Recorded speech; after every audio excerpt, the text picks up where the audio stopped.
दोस्तों, आज हम बात करेंगे एक हिस्टोरिकल फैंटेसी फिल्म के बारे में जिसे one of the greatest films of all time में गिना जाता है। मैं बात कर रहा हूं 1957 में आई Swedish film the seven seal के बारे में। इसे लिखा और डायरेक्ट किया है one of the most influential directors of all time, Ingmar Bergman ने। यह बर्गमैन के ही play a painting on the wood पे बेस्ड है। इसमें मेन कैरेक्टर्स निभाए हैं Gunnar Bjornstrand, Bengt Ekerot, Nils Poppe, Max von Sydow और बीबी एंडरसन ने। पहले मैं आपको इसकी पूरी कहानी बताऊंगा, फिर बात करेंगे इसके कुछ सिंबोलिज्म्स और थीम्स के बारे में, उसके बाद इसके टाइटल के बारे में डिस्कस करेंगे और आखिर में इसके सीन्स को एनालाइज करके इस फिल्म को बेहतर तरीके से समझने की कोशिश करेंगे। ये सब जानने के लिए इस वीडियो को एंड तक देखिएगा। मेरी हमेशा कोशिश रहती है कि मैं आपको फॉरेन सिनेमा की उन मूवीज के बारे में जानकारी दूं जो शायद आपको कहीं और ना मिले, इसलिए ऐसी ही और दिलचस्प मूवीज के बारे में जानने के लिए इस चैनल को सब्सक्राइब करके बेल आइकन को जरूर दबा दीजिए। तो चलिए वीडियो शुरू करते हैं। हेलो दोस्तों, मेरा नाम है अमन और आप देख रहे हैं सिनेमैटिक ज्ञान। Let's get started.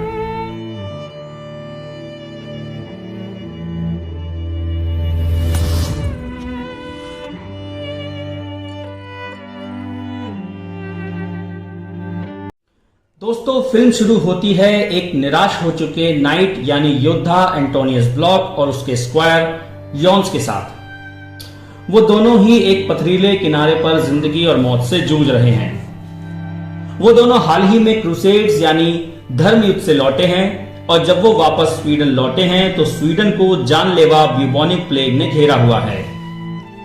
मौत एक आदमी के रूप में उस नाइट तक पहुंच जाती है जो उस छाया से बिल्कुल नहीं डरता। नाइट डेथ को एक चेस मैच के लिए चैलेंज करता है, ये मानते हुए कि जब तक ये गेम चलेगा तब तक वो अपनी मौत को टाल सकता है। इस गेम को पूरी फिल्म के दौरान कई बार दिखाया जाता है। नाइट और स्क्वायर अपना सफर जारी रखते हैं और वो एक एक्टर्स के कारवां से होकर गुजरते हैं। यहां हम मिलते हैं उन्हीं में से एक कपल एक्टर्स यॉफ और उसकी वाइफ मिया से। यहां वो दोनों यॉफ के वर्जिन मैरी और एक इन्फेंट जीसस क्राइस्ट के विजन के बारे में डिस्कस कर रहे हैं। ये दोनों अपने छोटे बेटे मिकेल और उनके मैनेजर योनस स्कॉट के साथ गांव में पहुंच जाते हैं। नाइट और स्क्वायर एक चर्च में जाते हैं जहां एक आर्टिस्ट चर्च के अंदर अ फ्रेस्को ऑफ द डांस मकाब्रे यानी डांस ऑफ डेथ की पेंटिंग बना रहा है। यॉन्स उस आर्टिस्ट को उस आइडियोलॉजिकल सर्वर को भड़काने के लिए लेक्चर सुनाता है जिससे वो खून खराबे वाला धर्मयुद्ध हुआ। इस दौरान ब्लॉक कन्फेशनल की तरफ बढ़ता है और अपनी आत्मा को शुद्ध करने की कोशिश करता है। वो प्रीस्ट के सामने एक बात कहता है कि वो मरने से पहले अपनी जिंदगी में एक मीनिंगफुल काम करना चाहता है और वो अपने भरोसे में कमी की बात को भी डिस्कस करता है। वो मौत के साथ चल रहे अपने चेस मैच का भी खुलासा करता है, यहां तक कि वो उसे अपनी मौत को टालने की स्ट्रेटेजी के बारे में भी बताता है। वो प्रीस्ट असल में डेथ होता है जो नाइट के सामने अपने असली रूप में आ जाता है। डेथ उसे बताता है कि उनका यह गेम जारी रहेगा और इसके बाद ब्लॉक वहां से चला जाता है। नाइट चर्च के बाहर स्टॉक्स में एक यंग औरत से बात करने की कोशिश करता है। इस औरत को शैतान के साथ संपर्क रखने के जुर्म में जलाकर मारा जाने वाला है और ब्लॉक का यह मानना है कि वो उसे मौत के परे वाली जिंदगी के बारे में बताएगी। हालांकि जब उसे पता चलता है कि ये औरत तो असल में पागल है और वो उसके सवालों का कोई जवाब नहीं दे सकती तो वो बिल्कुल हताश हो जाता है। ब्लॉक्स और यॉन्स एक वीरान से गांव में पहुंचते हैं। यॉन्स वहां अपनी वाटर स्किन भरने के लिए रुकता है और वहीं वो रवाल नाम के एक चोर से एक गूंगी लड़की का रेप होने से बचाता है। यॉन रवाल को पहचान जाता है कि ये तो उन थियोलॉजियंस यानी धर्मशास्त्रियों में से एक है जिन्होंने ब्लॉक को 10 साल पहले क्रूसेड ज्वाइन करने के लिए मनाया था। स्क्वायर उसे कहता है कि अगर वो कभी दोबारा मिले तो वो उसका चेहरा बिगाड़ देगा। गूंगी लड़की यॉन्स के साथ चल देती है और वो उसे अपनी सर्वेंट गर्ल की जॉब ऑफर करता है। वो तीनों फिर एक ऐसे टाउन में पहुंचते हैं जहां वो एक्टर्स परफॉर्म कर रहे हैं। एक्टर का मैनेजर स्कॉट लोहार ब्लॉक की पत्नी लीजा के साथ छिपकर इंटीमेट होने के लिए उनकी परफॉर्मेंस से अलग हो जाता है। यॉफ और मिया के स्टेज परफॉर्मेंस में दखल पड़ता है एक धार्मिक कट्टरपंथियों के जुलूस से जो खुद को कोड़े मार रहे हैं और उन्हें लीड कर रहा है एक धर्म का उपदेशक जो टाउन के लोगों को सजा देता है। कट्टरपंथियों के जाने के बाद प्लॉग यॉन्स के पास जाता है और पूछता है कि क्या उसने उसकी वाइफ को कहीं देखा है। वो उसे बताता है कि सराय यानी टैवन में जाकर देखो, कहीं वो वहां तो नहीं है। टैवन में प्लॉग को यह सुनने को मिलता है कि उसकी वाइफ एक एक्टर के साथ भाग गई है। वो यॉफ से पूछता है कि क्या उसने उसकी वाइफ को कहीं देखा। रवाल उसे और वहां के बाकी लोगों को यह बताकर कि यॉफ खुद एक एक्टर है, उन्हें मैनिपुलेट करता है। वो यॉफ को अपने इशारों पे नाचने की धमकी देके उसे बुली करते हैं। यॉफ वहां पहुंचकर यॉफ को बचाता है और रवाल से अपना वादा पूरा करता है और उसके चेहरे को स्लैश करके उसका चेहरा बिगाड़ देता है। इस दौरान ब्लॉक गेम जारी रखने के लिए कंट्री साइड में डेथ का वेट करता है। वो मिया और मिकेल को एक ब्लैंकेट पे खेलते हुए देखता है और उनकी तरफ बढ़ता है।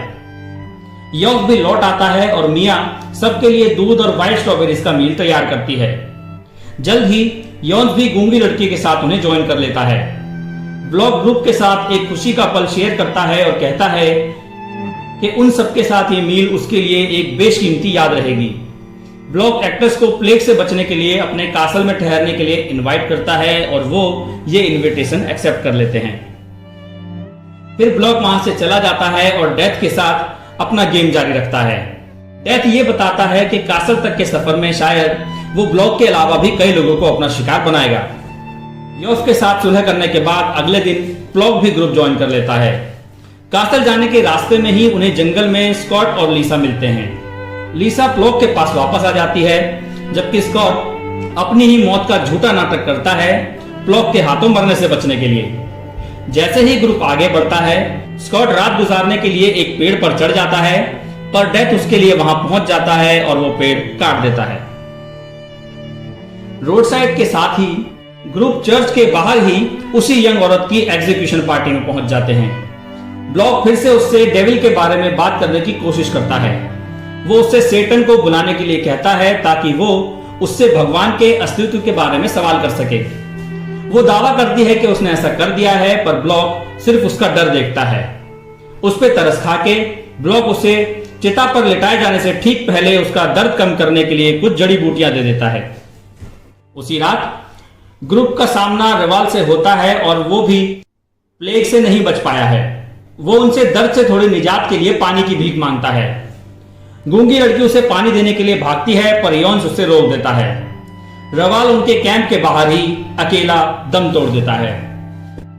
डेथ ब्लॉक के साथ गेम कंटिन्यू करने के लिए वापस आ जाता है। जब वो दोनों चेस खेल रहे होते हैं तो यॉफ नाइट के साथ डेथ को देख लेता है। डरते हुए वो मिया को मना लेता है कि उन्हें इसी वक्त यहां से निकलना होगा।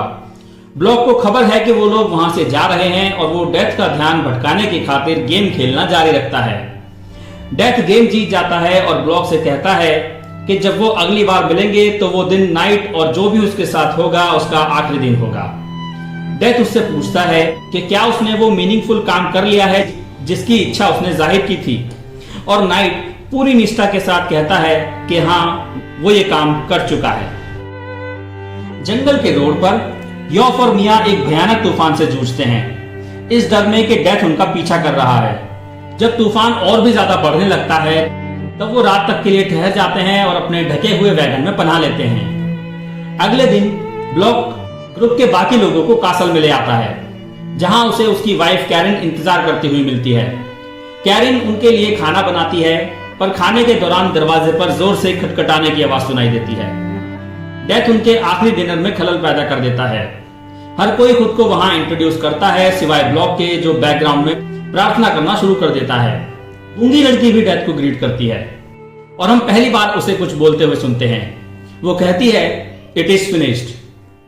अगली सुबह यॉफ और मिया एक खुले नीले आसमान के नीचे उठते हैं और इस गुजरे हुए तूफान को वो डेथ से जोड़कर समझते हैं कि मौत का फरिश्ता भी अब तूफान की तरह जा चुका है। जैसे ही वो रोड पे आना शुरू करते हैं, यॉफ मिया से कहता है कि वो कहीं दूर एक हिल साइड पे नाइट और उसके फॉलोअर्स को देख सकता है जिन्हें डेथ लीड कर रहा है। वो बताता है कि वो लोग एक अजीब सा डांस ऑफ डेथ कर रहे हैं और इसी सीन के साथ फिल्म खत्म हो जाती है।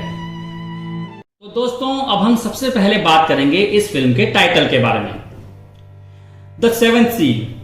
ये टाइटल लिया गया है बुक ऑफ रेवलेशन के एक पैसेज से, जिसमें दुनिया के खत्म होने का जिक्र किया गया है जिसे फिल्म में 2 बार इस्तेमाल किया गया, पहले शुरुआत में और फिर एंड के करीब। और ये कुछ इस तरह शुरू होता है, and when the lamb had opened the seventh seal there was silence in heaven about the space of half an hour. इसी तरह से कन्फेशनल सीन में नाइट कहता है, क्या भगवान को समझ पाना वाकई इतना मुश्किल है?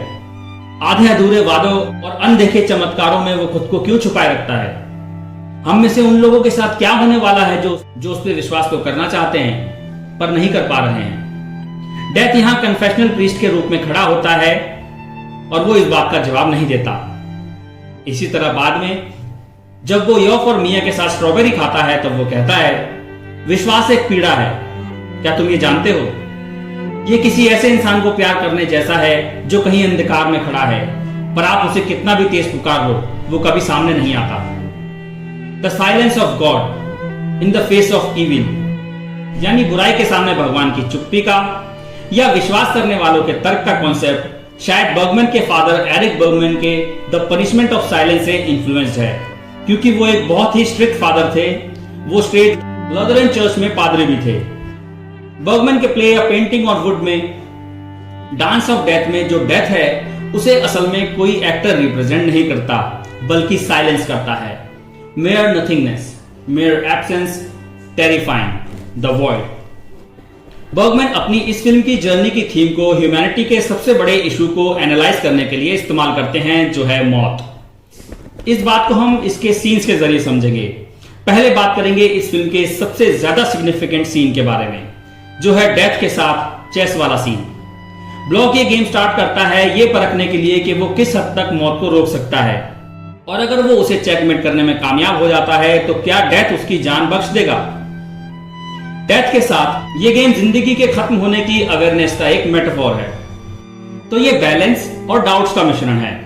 ब्लॉक को डेथ की आंखों में देखते हुए ये एहसास होता है कि उसकी जिंदगी का क्या सेंस है। फिल्म के तौर पर देखें तो हम बर्गमैन की इंटेंशंस को समझ सकते हैं। इस सीन के बारे में हम आगे डिटेल में बात करेंगे।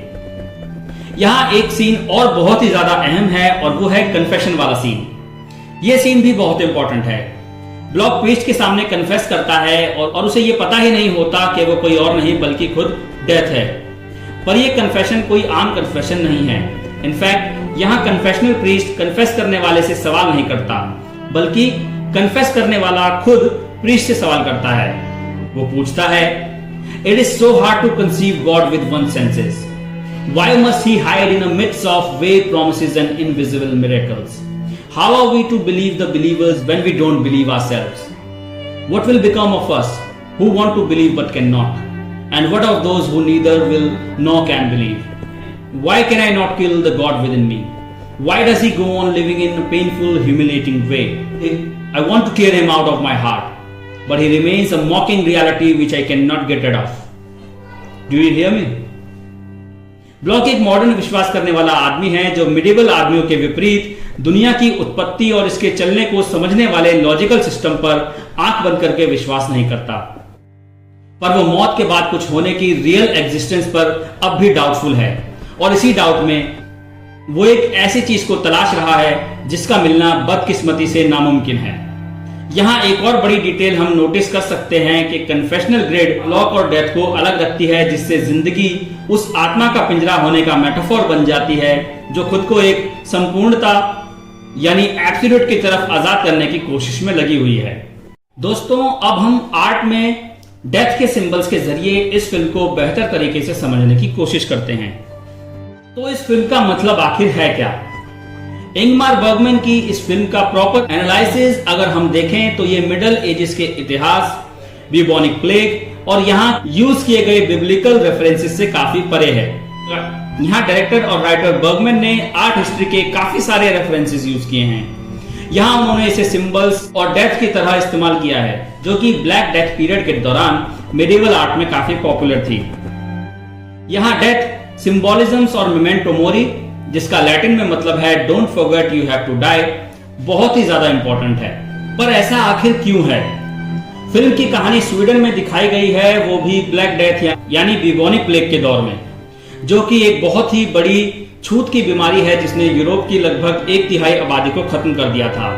आर्ट में ये एल्गरीज और सिंबल्स ऑफ डेथ प्लेग के वक्त ज्यादा पॉपुलर हुए, क्योंकि इस वक्त मिडिवल सोसाइटी के सभी मेंबर्स इस बात से कि वो कभी न कभी मरेंगे जरूर बखूबी वाकिफ थे और वो अपनी जिंदगी और हालातों के सामने असहाय सा महसूस करने लगे थे, बिल्कुल द सेवेंथ सील के नाइट की तरह। आर्ट की दुनिया का द स्कल सबसे पॉपुलर मेमेंटो मोरी में से एक है, जिसे पेंटिंग्स में अक्सर रिमेम्बरा और दूसरे क्लासिक आर्टिस्ट ने अपनी पेंटिंग्स में दर्शाया है।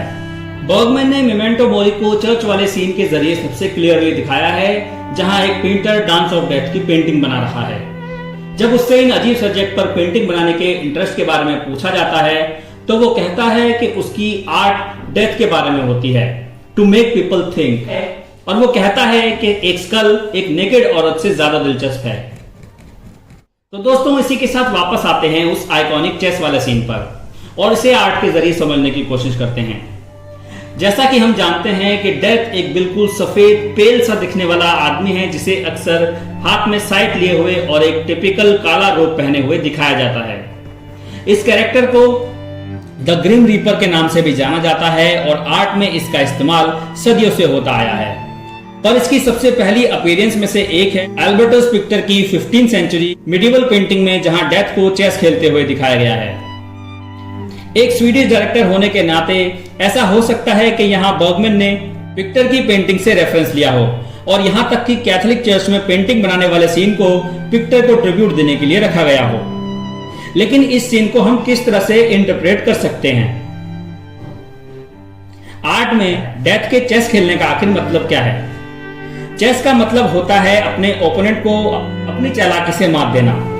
तो ये चेस के साथ डेथ एल्गरी हमें उस सोसाइटी के बारे में बताती है जो अपनी जिंदगी को लंबा करने और मौत को टालने के लिए हर हताश, बेकार और जरूरी कोशिशें करती रहती है। अब फिर चाहे ये प्लेग से बचने के लिए डॉक्टर का मास्क पहनना हो या फिर दिमाग को परखने वाले गेम को सर्वाइवल स्ट्रेटेजी में बदलना हो, जिसे अगर सही तरह से खेला जाए तो उसे जीता भी जा सकता है। पर इस फिल्म में जब डेथ पादरी के रूप में होता है तो वो एक बहुत ही जेन्युइन सवाल ब्लॉक के सामने रखता है कि तुम कैसे मौत को चकमा दे सकते हो। ब्लॉक यहां समझ जाता है कि मौत को चकमा देके हरा पाना बेतुका तो है, पर पिक्टर की पेंटिंग वाले आदमी की तरह वो फिर भी मौत को चेकमेट करने की कोशिशें जारी रखता है। दोस्तों, अब आते हैं फिल्म के आखिरी सीन पर, the dance of death. Death के चेस गेम खेलने के साथ साथ डांस मुकाबले यानी डांस ऑफ डेथ भी आर्ट में डेथ का एक और सिंबल है, जो बर्गमैन की मूवी का सेंटर भी है। और क्योंकि सेवन सील में जिंदगी डेथ के साथ चल रहे एक चेस गेम की तरह है, इसलिए यह बिल्कुल सटीक है कि फिल्म डांस मुकाबले यानी मौत के सामने सरेंडर करने पर खत्म होती है। जितनी ये चीज फिल्म में सिग्निफिकेंट है, उतनी ही ये आर्ट में भी सिग्निफिकेंट है। बर्ट नोकी की 15th सेंचुरी की चर्च पेंटिंग डांस मुकाबले ट्रेडिशनल डांस ऑफ डेथ का एक फेमस डिपिक्शन है, जो ह्यूमैनिटी को यह याद दिलाती है कि मौत ही हमें एक साथ बांधे रखती है। ये सबके लिए निश्चित है। बर्न हमें समझाने की कोशिश करते हैं कि डेथ से कोई नहीं बच सकता, भले ही वो राजा हो, रानी हो या कोई योद्धा हो। यही सेम चीज बर्गमैन भी हमें अपनी फिल्म के जरिए समझाने की कोशिश करते हैं। हमने देखा कि रवाल के साथ क्या हुआ, जो प्लेग से ग्रस्त लोगों का सोना और चांदी चुराता था। डेथ भी इस फिल्म में ये बात कहता है, नो वन एस्केप्स मी, यानी मुझसे कोई नहीं बच सकता।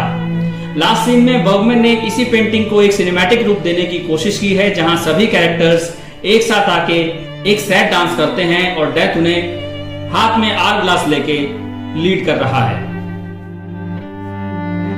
दोस्तों, अब बात करते हैं स्ट्रॉबेरीज और मिल्क वाले सीन के बारे में और इसका क्या सिग्निफिकेंस है। इस फिल्म का सबसे खुशनुमा सीन आता है योफ और मिया की फॉर्म में। ये दोनों और इनका बेटा मिकेल साथ मिलकर इनोसेंस और प्योरिटी को रिप्रेजेंट करते हैं और उनमें जिंदगी और एक दूसरे के लिए प्यार भरा हुआ है। यही बात नाइट को कंफर्टिंग लगती है और ये उसे अपनी एग्जिस्टेंस में देखने को नहीं मिलती।